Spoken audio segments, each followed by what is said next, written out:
بسم اللہ الرحمن الرحیم۔ السلام علیکم دوستوں، رجب کا مہینہ شروع ہو چکا ہے۔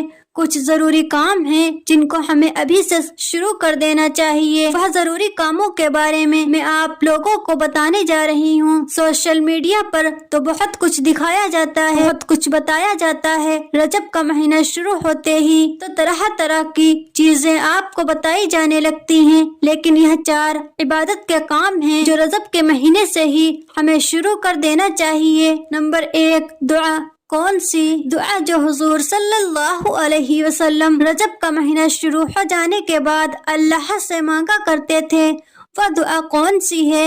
حضور صلی اللہ علیہ وسلم کے بارے میں آتا ہے کہ جب رجب کا چاند نظر آتا تو حضور صلی اللہ علیہ وسلم اس دعا کو پڑھا کرتے تھے: اللہم بارک لنا فی رجب وشعبان وبلغنا رمضان، یعنی اے اللہ تو ہمارے لیے رجب اور شعبان میں برکت عطا فرما اور ہمیں رمضان تک پہنچا۔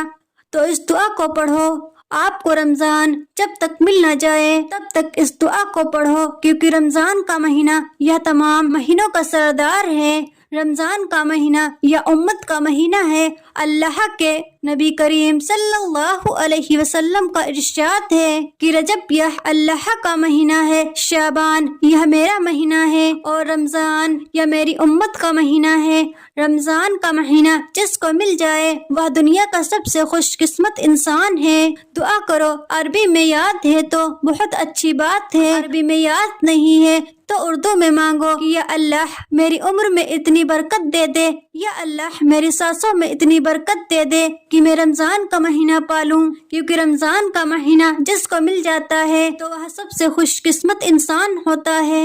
اس لیے رمضان کا مہینہ پانے کی دعائیں مانگنا چاہیے۔ تو اس دعا کو یاد کر لو اور ہر نماز کے بعد یا جب بھی دعا کے لیے آپ ہاتھ اٹھاؤ اس دعا کو مانگو، عربی میں بھی مانگو، اردو میں بھی مانگو۔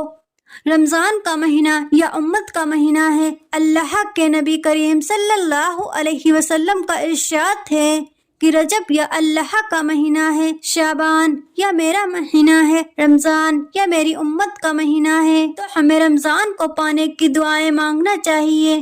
رسول اللہ صلی اللہ علیہ وسلم تو بخشے بخشائے حضور صلی اللہ علیہ وسلم کو کیا ضرورت تھی اس دعا کو مانگنے کی، اصل میں امت کو تعلیم دینی تھی۔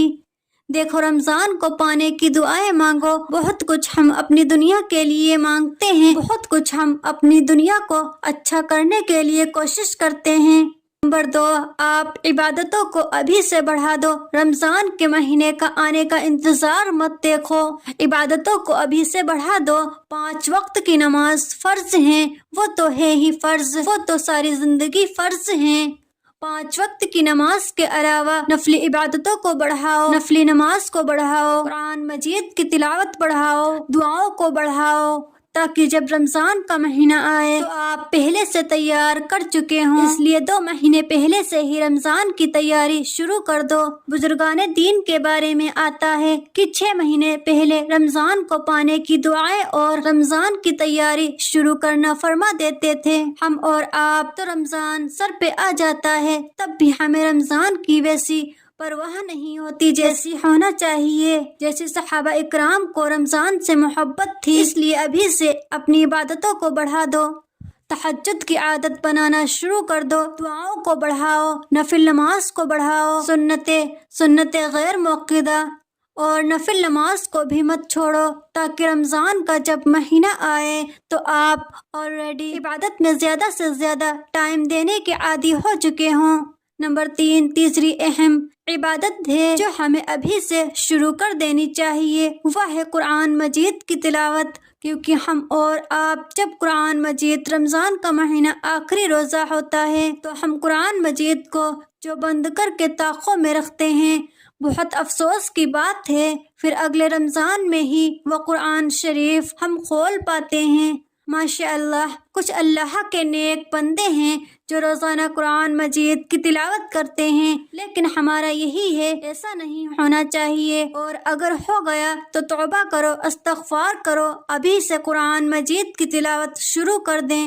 نمبر 4، چوتھی اور اہم عبادت جو رمضان کا مہینہ شروع ہونے سے پہلے ہمیں یعنی ابھی سے شروع کر دینا چاہیے، وہ ہے کہ جتنے بھی عبادت کے کام ہیں ان کو ابھی سے خوب بڑھاؤ، آپ خوب بڑھاؤ۔ عبادت کے کام جیسے صدقہ دینا، نماز پڑھنا، روزہ رکھنا، دعائیں زیادہ مانگنا، خیر کے کام میں جلدی کرنا وغیرہ وغیرہ۔ آمین یا رب العالمین۔ جزاک اللہ۔